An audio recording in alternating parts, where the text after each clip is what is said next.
Bonjour tout le monde, j'espère que vous allez très bien. Nous également, nous nous portons très bien et cela grâce à notre Père Céleste, lui qui, sa grâce, nous accompagne tout le jour. Bienvenue dans cette émission, le Congo d'aujourd'hui. Après l'agriculture de l'autre côté, à Limete, à Ngwele, à Kingabwa, nous nous retrouvons ici à la Cité Verte, toujours à Kinshasa, mais non, cette fois-ci pour parler de l'élevage. Comme vous le savez bien, l'élevage est l'ensemble des activités qui assurent l'entretien, la multiplication des animaux domestiques, mais aussi sauvages. Nous nous trouvons ici à la Cité Verte, toujours à Kinshasa, dans la ferme de Monsieur Donat Materanya. Mesdames et messieurs, on va commencer par la découverte de cette merveilleuse ferme.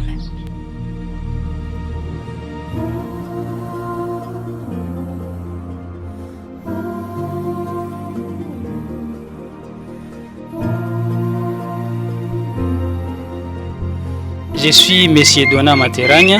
Je suis très heureux de vous recevoir dans ma petite ferme située ici à la Cité Verte, au quartier Mobutu. Mais avant d'entrer dans le vif du sujet, je voudrais tout d'abord vous présenter comment est compartimentée cette ferme, afin de donner l'idée à d'autres personnes peut-être qui voudront emboîter les pas, puisque de moi-même je ne peux pas satisfaire à la demande des consommateurs. Je voudrais qu'avec cette petite ferme que j'ai faite, que ça puisse inspirer d'autres personnes et que tous ensemble puissions lutter contre la famine dans notre pays et la malnutrition aussi. Voilà, ici où nous sommes, c'est le dépôt. Il est à la fois dépôt et pondoir. Dépôt et pondoir, pourquoi? Puisque l'espace est minime. Je n'ai pas un grand espace, faute de moyens. Mais avec les paix là, on a essayé de compartimenter. Il y a les œufs qui sont là, il y a une dinde qui est en train de pondre. Il y a aussi une poule qui pond, qui est là. Et bientôt, elle va éclore. Ça, c'est le premier compartiment de cette ferme, pondoir et dépôt. Maintenant, nous sommes dans la ferme proprement dite. Elle est compartimentée. Ici, au premier niveau, ici nous avons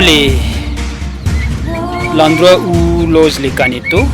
Ces canetos ont maintenant l'âge, ils ont une semaine de vie. Ils sont ici, ils sont bien protégés par ces treillis que vous voyez. La porte là que vous voyez, c'est une porte à l'africaine. Comme les moyens ne sont pas encore rendez-vous, mais nous sommes certains que nous finirons par modéliser ça. Et comme vous le constatez, ces treillis, ils ont pour rôle de permettre que l'air puisse entrer et permettre aux canetos de ne pas suffoquer. C'est ça le rôle de ces treillis et les trous que vous voyez là. Donc c'est là de la même manière qu'ici aussi, c'est le deuxième compartiment.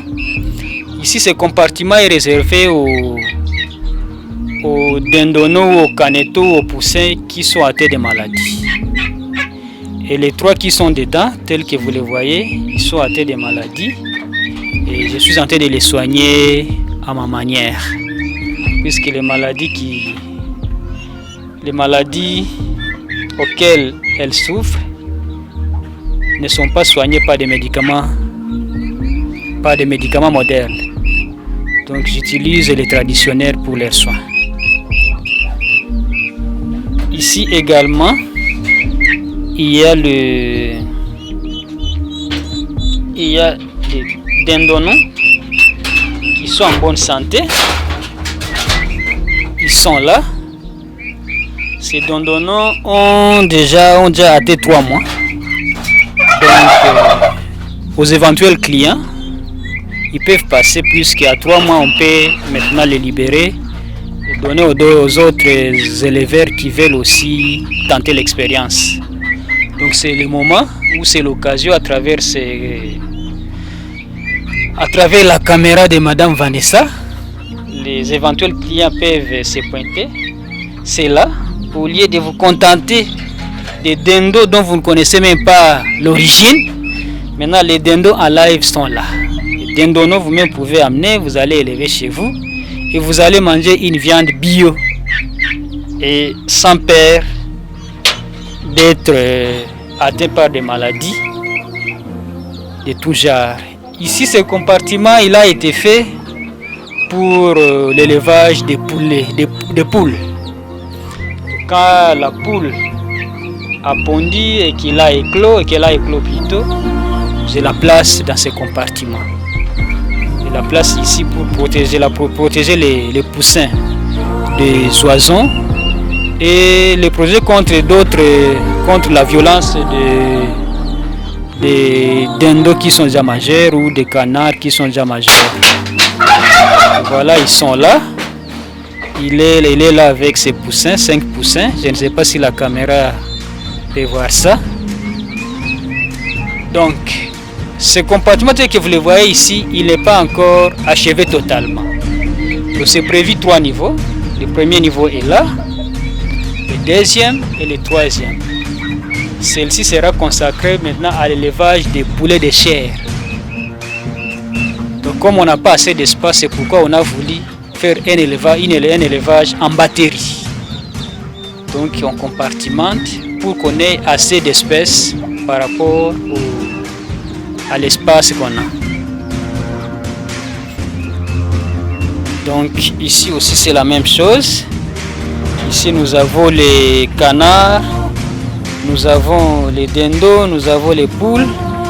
Il y a aussi une canne qui est en train de couver. Elle est de l'autre côté. C'est là, tel que vous les voyez, ils sont là, ils sont en bonne santé. Leurs aliments sont là. Ici, c'est le son de maïs. On les nourrit parfois par le son de maïs, par le son de blé ou par des maïs mélangés au son de blé. Ceux qui sont déjà majeurs. Mais les dindonons, les canetons ont aussi une alimentation spéciale liée à leur santé.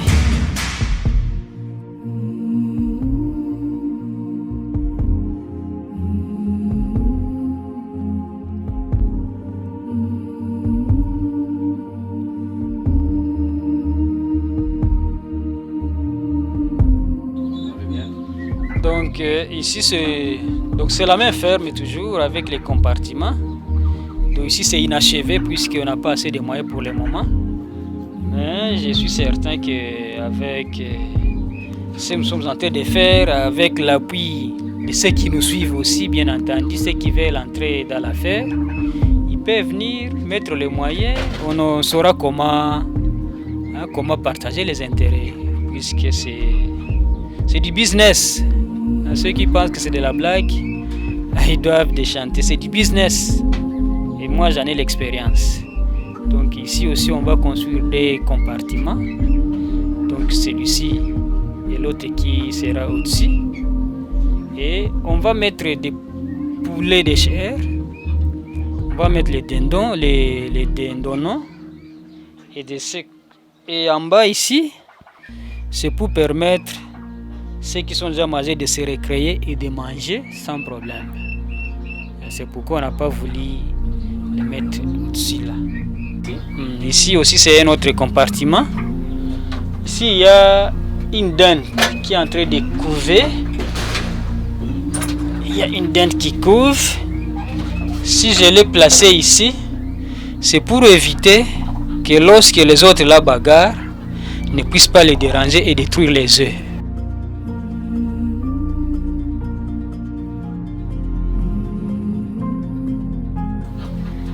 Ici aussi, c'est un autre compartiment. Il y a des dindonaux aussi, de 3 mois. Donc, que ceux qui sont intéressés puissent venir acheter. Ils sont là. Donc, on peut les libérer et celui qui va acheter n'aura pas à courir de risques. Ils sont là. Je vois un autre qui dort. Sérieusement, je ne sais pas s'il est malade. Oui, apparemment, il est déjà atteint. Puisqu'il marche doucement. Alors, il faudra trouver une solution. Donc, nous les éleveurs sommes des parents. On sait savoir que l'enfant a les maux de tête ou il a les maux de ventre.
c'est vrai, ça chauffe de partout.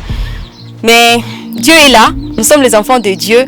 Il est toujours important de lui demander sa grâce, son assistance. Parce que ça là, nous voyons que c'est la grâce de Dieu. Il faut toujours se battre dans la vie, c'est très important. Je l'ai dit l'autre fois à Kingabois, même avec le petit moyen, Dieu va mettre la main et ça va évoluer. Voilà, après la découverte, comme nous sommes ici pour apprendre, pour écouter, pour savoir plus sur l'élevage, maintenant on va passer à l'étape suivante. On va discuter un peu avec M. Donat, comme il est du domaine, il va nous expliquer, il va nous faire connaître ce qu'on ne connaissait pas avant. Papa John, c'est bon? D'accord, c'est bon.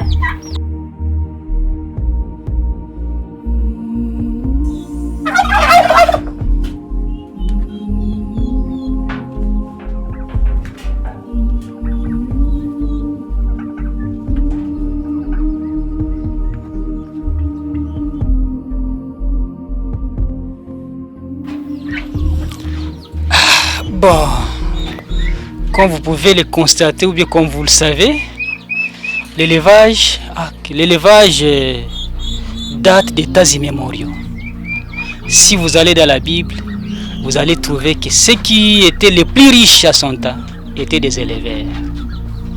L'élevage, c'est une entreprise qui a résisté aux intempéries de tout genre. Pourquoi? Puisque non seulement l'élevage, grâce à l'élevage, vous avez la nourriture, mais aussi grâce à l'élevage, vous avez un patrimoine qui peut vous permettre de résoudre certains problèmes qui puissent arriver dans votre vie quotidienne.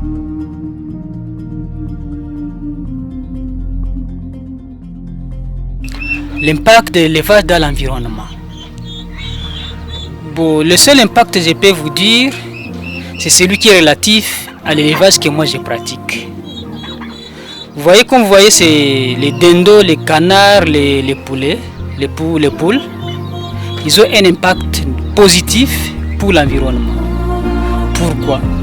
Puisque grâce aux fientes des canards, c'est un engrais bio. Il suffit de le pratiquer dans votre champ. Vous avez des légumes bio, des légumes qui donnent une santé, des légumes qui vous rassurent.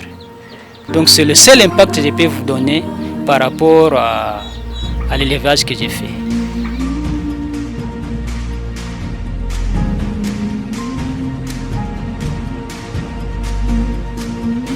Bon, l'élevage, il y a plusieurs types d'élevage, ça dépend des continents, ça dépend des milliers, ça dépend des pays.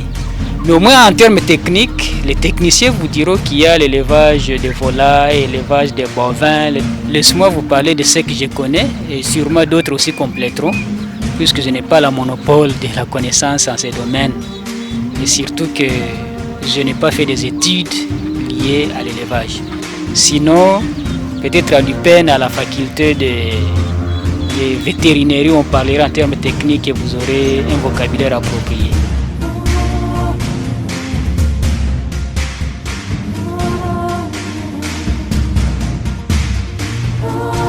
Oui, le climat aussi influe beaucoup sur l'élevage. Que ce soit l'élevage des bovins, l'élevage des volailles, le climat influe beaucoup. Plus particulièrement ce que moi j'ai fait ici, lorsque nous sommes pendant la saison sèche, je constate une baisse dans la production des œufs.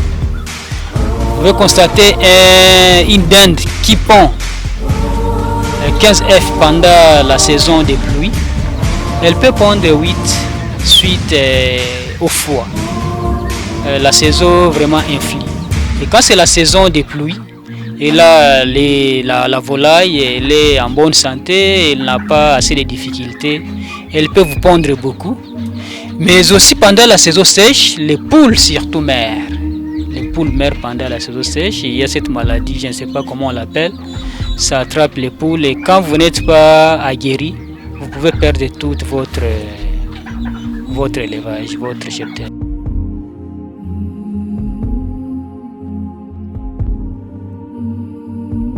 Oui, pendant la période là de disette ou de malheur, si je peux l'appeler comme ça, j'ai des techniques qui me permettent de sauver mes volailles. Et il y a une technique bio et une technique moderne. Quand je constate qu'il y a que ma ferme est atteinte par la maladie, la première des choses, j'achète le gingembre, j'achète les ail, je pile, je mélange, je mets dans l'eau qu'ils boivent.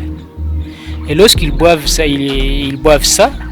Et parfois je constate qu'ils sont guéris et qu'il n'y a plus de maladies et il n'y a plus de pertes. Et si je n'ai pas l'état pour ça, je recours aux pharmacies vétérinaires où on peut me prescrire tel médicament, telle vitamine et je les donne et je sauve ceux qui sont sauvables.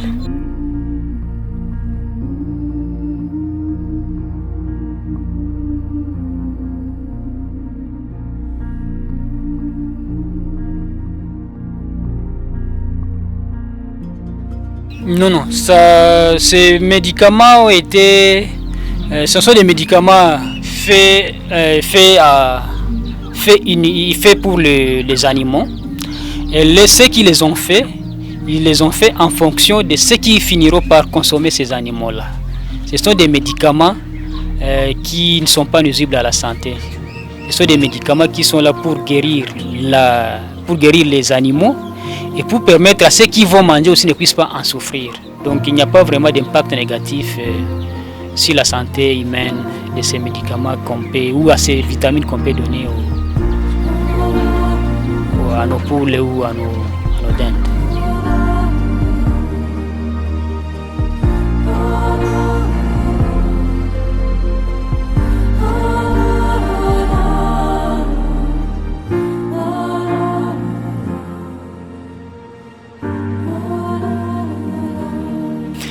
Bon, c'est que les conseils, il y en a assez, mais on ne sait pas les étaler ici et où on ne sait pas tout les dire. Mais au moins la première des choses que je peux dire à ceux qui nous suivent est que l'élevage, c'est une entreprise. L'élevage permet à un parent ou à un autre parent de pouvoir se constituer un patrimoine. Si vous élevez, il est difficile que vous puissiez crever des familles. Si vous n'allez pas vendre, vous pouvez manger vous-même. Et là, vous résolvez un problème. Si vous pouvez avoir un visiteur la nuit, vous n'avez plus là où toucher. Vous allez dans votre répondeur, vous prenez des œufs. Vous résolvez un problème pour les visiteurs. Alors j'encourage ceux qui vont suivre cette émission de pouvoir non seulement me contacter pour des conseils, mais aussi vouloir même organiser un élevage ou un élevage à domicile qui pourront les permettre à résoudre certains problèmes en cas de besoin. Mais au moins j'en appelle aussi aux hommes de bonne foi ou à ceux qui sont intéressés de pouvoir venir auprès de nous et nous apporter leur expertise ou nous apporter aussi ou bien leurs avoirs pour nous permettre de développer cette entreprise. Ça c'est une entreprise à miniature, mais j'ai un grand projet, puis j'ai un grand terrain d'au moins 50 sur 50 où je compte maintenant construire une ferme moderne où je vais placer tout ce qui sera nécessaire pour la consommation et pour permettre à la population de Kinshasa, bien sûr, puisque c'est elle qui est la première visée, à ne plus s'adonner à ces aliments-là qui font des années en cours de route, à des aliments conservés à base de médicaments et que nous consommons et qui nous donnent des maladies à longueur de journée.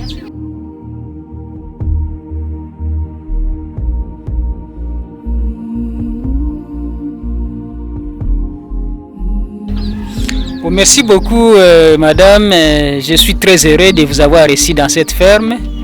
La ferme elle est là, la ferme elle est ouverte à tout le monde.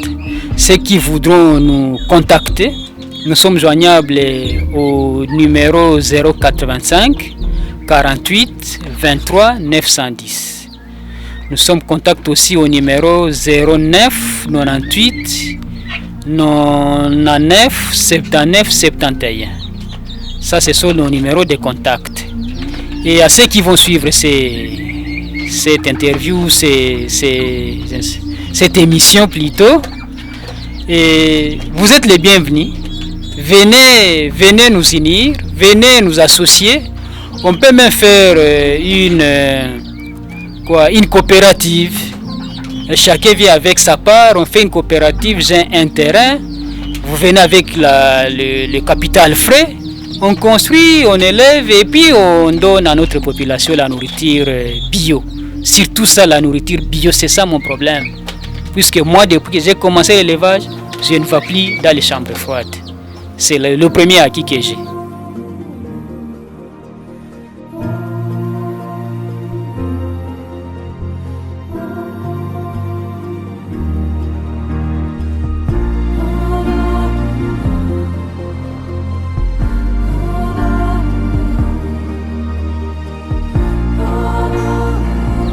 C'est toujours un grand plaisir de vous servir, dames et messieurs, dans ces programmes Les Congos d'aujourd'hui. Une très belle émission que j'ai toujours été fan. Je suis fan et je serai toujours fan de cette émission. Et je pense que vous également. N'hésitez surtout pas à nous contacter pour les critiques. Nous en avons besoin pour évoluer. Contactez-nous pour participer à cette émission. Contactez-nous. Nous pouvons nous déplacer, aller partout. Même à l'extérieur de la RDC. Papa John, est-ce que vous avez un passeport? Il va rester, donc moi-même, j'irai moi-même et je vais apprendre à filmer. C'était vraiment un plaisir pour ces numéros, dames et messieurs, l'élevage, c'est toujours important. Très, très important. Alors, je vous donne rendez-vous pour les dimanches prochains. Restez branchés sur Télé Plus et surtout abonnez-vous sur notre compte YouTube Télé Plus RDC. D'ici là, portez-vous bien et que Dieu vous bénisse. Bye bye!